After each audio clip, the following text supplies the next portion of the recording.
পল্লবী রুমে ঢুকতেই অবাক। এ আমি কি দেখলাম? এত বড়, এত মোটা, এটা কিভাবে সম্ভব? ওরে বাবারে বাবা!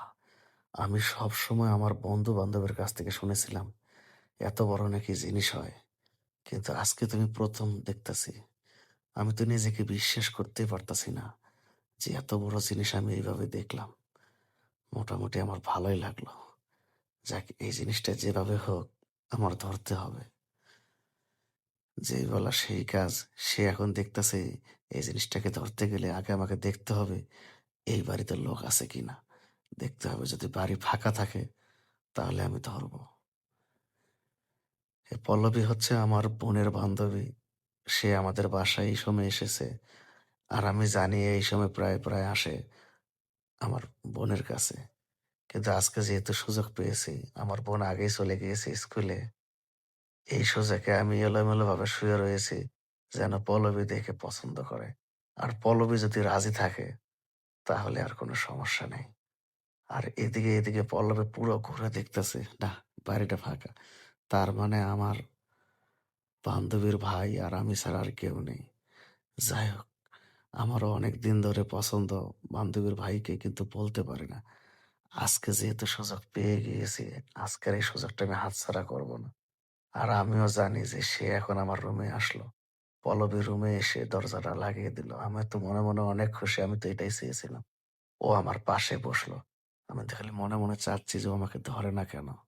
এখন পল্লবী আমাকে ধরবে, এর মধ্যে আমি এমন একটি ভাব করলাম, মানে পল্লবীকে বোঝাচ্ছি যে আমি অনেক ঘুমিয়ে গিয়েছি। আমি জানি না আমার সাথে কি হচ্ছে। কিন্তু আমি মনে চাচ্ছি যে পল্লবীকে আমি সারপ্রাইজ দিব। এবার এই পল্লবী আমাকে ধরবে কিন্তু পারতেছে না। এখন পল্লবী কি করবে ভেবে দেখতেছে, হায় হায়, এটা কিভাবে সম্ভব? এখন এই জিনিসটা যদি আমি হাতছাড়া করে সারা জীবনের জন্য মিস করব। এর মধ্যে পল্লবী আমার গায়ে একটু ছোঁয়া লেগেছে। আমি তো অবাক। আরে পল্লবী, তুমি এই জায়গায়?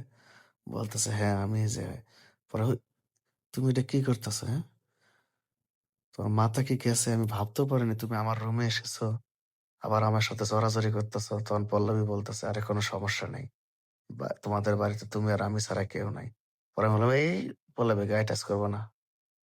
আমি ভাবতে পারিনি তুমি এতটা নিচে নেমে গিয়েছো। তুমি হচ্ছ আমার বোনের বান্ধবী। আমি শুধু তোমাকে পরীক্ষা করলাম। কিন্তু আমি যা ভাবলাম তাই। তুমি পরীক্ষায় ফেল। এই মাথাটা এইসব জিনিসে না খাটাইয়া লেখাপড়ার দিকে খাটাও। তাহলে ভালো রেজাল্ট করবা।